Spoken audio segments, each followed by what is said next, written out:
And we're here with Grandmaster Leinier Dominguez, who had the most wins today, 3 of them, but we have to get right down to Game 5, a wild time scramble. In that moment, you said you kind of wanted to offer a draw, but you don't want to break Wesley's concentration. So what's the protocol there? What happened? Yeah, I thought I was thinking to offer a draw, because I was, of course, I was worse and I was trying to defend for a long time. But at some point, it was more or less clear that it was a draw, and but we had like less than. When I looked at the clock at some point, I saw that I had 5 seconds and he had 4 or 5 also. So I thought that, I very much wanted to end the game in a draw. But, I thought that he wants to play, and I wasn't sure. I mean, what to do. But of course, even the way it was, I think the draw would have been the logical and fair result.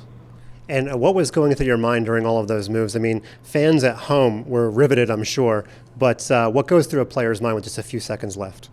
Yeah, I was concentrating all the time on the moves. I was not really. I mean, of course, I was paying attention to the time, but at some point I realized that I had to. I mean, it was just about moving fast. It was not anymore about whether you make a good move or not.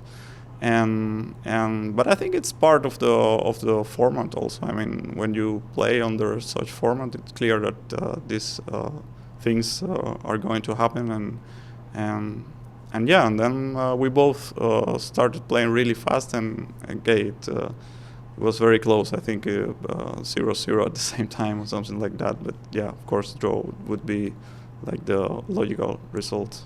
The arbiters, of course, were watching, and the rule is if the arbiter sees one person's flag fall first, then the other person is the winner, and that's exactly what happened. But when the arbiter stepped in, did you think it was a draw before they told you Wesley had lost the game?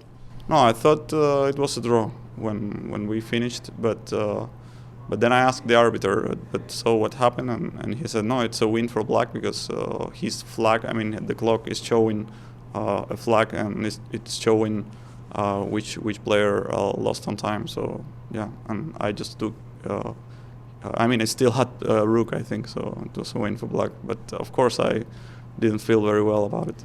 Yeah, and the replay showed that you used 2 hands a couple of times, and I think you said you weren't even aware that you did that. But yeah, I wasn't aware, so maybe I wasn't even sure what the rules would say about that. Maybe I'll lose the game, or maybe it's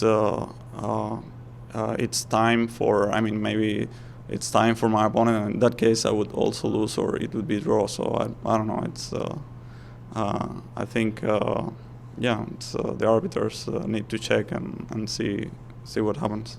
And the arbiters have gone for the day, but I'm sure every commenter listening to this video will tell us what the actual rule is, so we will leave it to the armchair quarterbacks. But let me ask you, you're a few years older than Wesley. Do you think maybe you have an advantage because you maybe played more over-the-board blitz growing up, whereas all the kids these days play only internet blitz?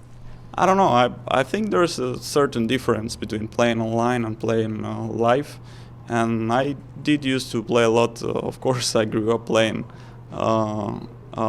live chess. I mean, old style we can call it now, but still. But I think it doesn't matter so much because actually I did practice a lot before coming. And I think that's the most important part. I mean, even if I would have played like hundreds of games when I was a kid, and I would come without so much practice and not being in shape, I think anyway it would not matter. So I did some preparation, and the idea was to be in shape. I think I played quite well today, even better than yesterday.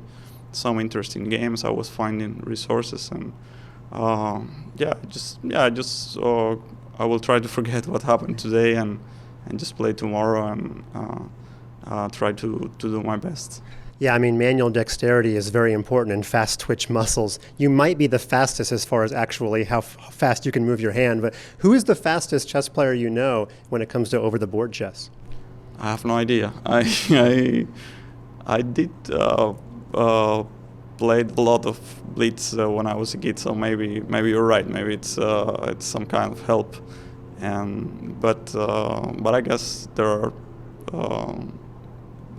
really fast players. I mean, way faster than me.